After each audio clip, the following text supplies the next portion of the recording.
Yo guys, what is up? What's going on? So as you can see, my car's up on jacks right now, and I wanted to make a quick 2-minute video to tell you something crazy that happened to me today. So as you guys know, I've done everything to the WRX. I've done the intake and the TGVs, EGRs, and it's been tuned. And everything's been running perfectly. It's been running so smooth. The numbers on the access board have all been perfect. The dam hasn't dropped once since I've done it, and I've seen zero knock, like 0.00 every single drive. And today I was just driving around, and I was driving for like a good 40 minutes, and I'm just like coming up in this one community, and I stop at a stop sign. And as I stop, I put it into first gear, and then the car just stalls, and I'm like, whoa, what the heck? So I try to start the car back up, and it starts instantly. It clicks twice, and the RPMs go up to 1500, and then down to 1000, and then to 800, 500, and then it starts to bog down and struggle to stay on, and it sits at 200 and then stalls within 5 seconds. So I'm stuck there, put on my hazards, cars are getting annoyed and honking and going around me and whatnot. It kind of sucked.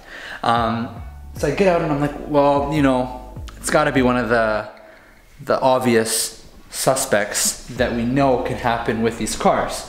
So I'm checking the charge pipe on the top, the bottom, I check the turbo inlet hose from on the road side.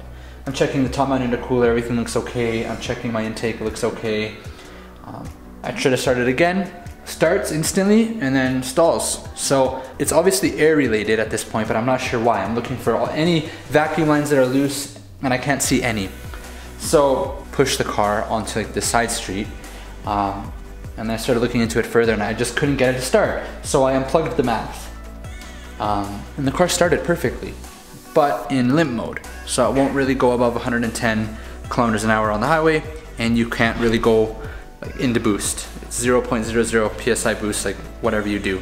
I get it home, thankfully, and here I am. So I've literally disassembled, taken all the bottom off, and I start checking everything on the bottom. Every single vacuum line on the boost controller, everything going into the turbo. I start checking around the intake, the charge pipe, everything. And nothing's wrong, nothing. Everything's fine. So I checked the connectors on the MAF because that's probably a common thing. They're all fine, perfect.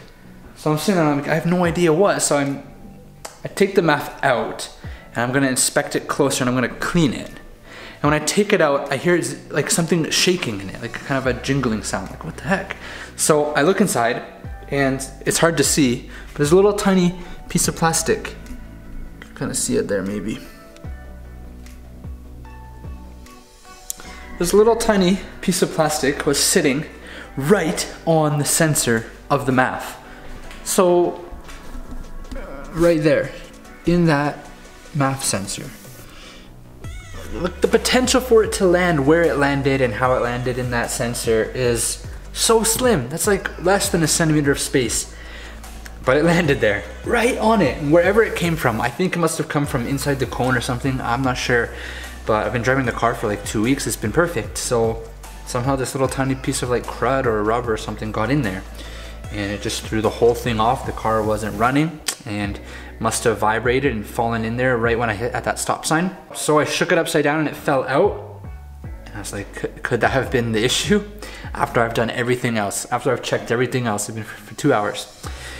I go to start the car up, starts up perfectly, no problems, everything's reading well on the access port. So, funny story, I wanted to share it. I realize this is 4 minutes now, but little story. So if you have problems like that, don't forget to check something that you wouldn't think to check. I was stumped. That was my last kind of thing, my last effort was to take it out and clean it.